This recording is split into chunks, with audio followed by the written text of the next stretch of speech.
All right, so here are our thoughts from game night about NecronomiCORP. NecronomiCORP is kind of a smaller game that was on Kickstarter about 2 years ago. It recently got fulfilled out to the backers because they just had no end of problems in getting this to the backers.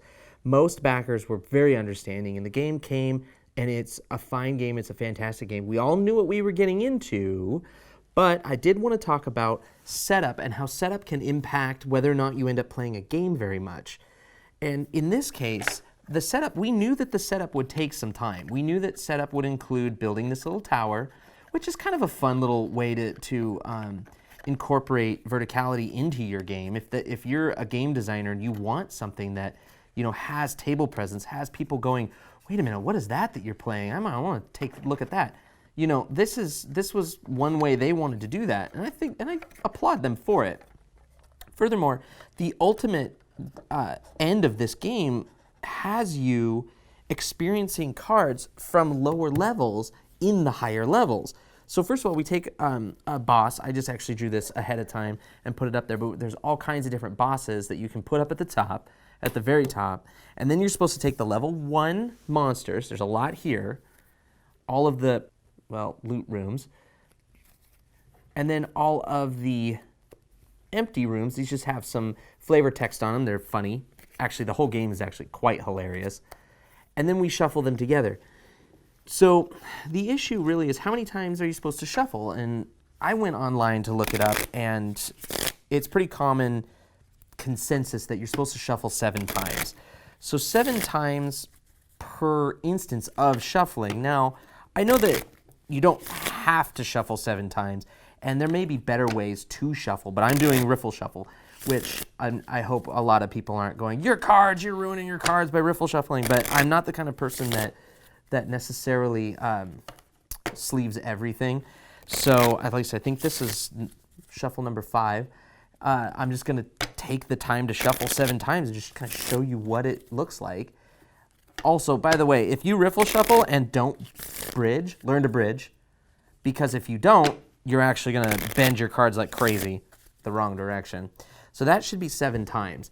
Now, I've shuffled these 7 times, and I'm supposed to find the level 1 exit. So I get the level 1 exit, set it aside, and then I deal out 29 cards. So 2, 3, 4, 5, 6, 7, 8, 9, 29. Now I've got the level 1 exit, and now I shuffle it in here again. So am I supposed to do 7 more shuffles for this? Like, I'm now shuffling this 7 times again. Now, I'm actually not going to do this for the video. That's kind of the tragedy of this, is like, the video is a 10-minute video that we're making here, and I cannot reasonably set this game up in 10 minutes time. I then take the first level stuff and I stick it in the first level. I take the remainder of the first level cards, I add the level 2 cards, and shuffle 7 more times. Deal out a number of cards, add the level 2 exit, shuffle 7 more times. So, what does that mean? That means I'm shuffling 5 levels of cards 63 times. I believe it's 63 times. So I'd shuffle 14 times per layer, and only 7 times on the top, because once I have my leftover cards, I just add the level 5 cards, the level 5 exit, shuffle 7 times, and I'm good. So, how much does setup actually inform whether you're going to play a game or not? Does it inform you a lot? Because it informs us a little bit. I am generally the host of most game nights, and I take, setting up and explaining the games on as my responsibility most of the time. And if you're that kind of a player, that's great for you. You get to do that kind of stuff, and it's actually can be a lot of fun being that player. But if you're going to spend nearly 20 minutes to set up an hour-long game, you are effectively spending an hour and 20 minutes on the game. Now, it's kind of funny. I shot this video once, and then I went to kind of put it away, and I realized that there's another element of this game that is included in setup, and that's teardown. So with teardown, it's easier once you tear down to just separate all the cards out into the piles that I started with. So that's another 15 minutes, 10 minutes maybe, of just separating out the cards. So, you start at up at level 5 and separate all level 5 cards because they're all going to be level 5 cards, and then some lower level cards in there as well, which is really one of the reasons why I wanted to back this game. I liked the concept of level 1 cards ending up in the level 5 section. I thought that was cool. I thought the level 5 section having level 1 cards or even empty room cards, there's still a whole bunch in here.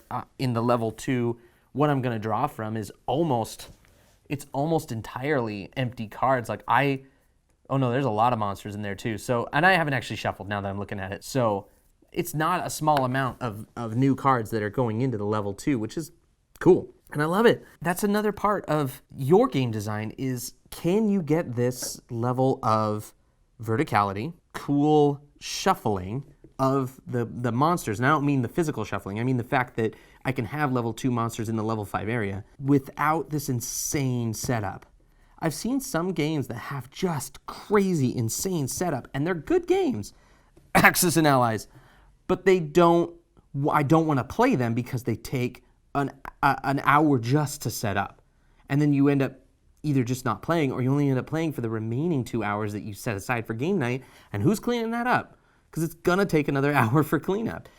And I wish I could say that this game hopefully would get a second iteration or a second edition, because there are some cleanup things that I think could have been done better. This is actually a game from a Mexican developer, creator, or writer. I'm not sure which one of the creators is Mexican, but it once Kickstarter allowed for Mexico to do projects on there was actually an influx. So I was really excited to get a game from Mexico. I wanted to see what kind of a concept of board gaming you would receive from Mexico, and I actually really like the game. I thought the game it's fun and it's funny, but it took them so long to get this to us. Unfortunately, it wasn't their fault. Like I said, no one was upset about it. That I just don't see a second edition actually happening. And there are just a minor translation errors in some of the stuff, which it's not game breaking. Nobody has to go to the internet and search for what they actually meant by that. But there's just these exits. Why do I need numbered exits? They could just be the same exit. They could be the same thing. And I could theoretically just utilize, I'd still have to shuffle 7 times after putting them back in. So I don't know, maybe a second edition isn't even needed. I was just thinking that there might be ways to cinch up this whole process of shuffle, add, shuffle, add, shuffle, add, repeat, all this just insane setup time. So I would ask you guys, is setup time a huge factor in your ability to get a game to a table? For us, it kind of can be, but since I'm generally the one that sets up and tears down, if people just want to play Necronomicorp, they'll go hang out while I set up, and maybe I'll have someone hanging out with me to help set up, but this is really a one-person setup game.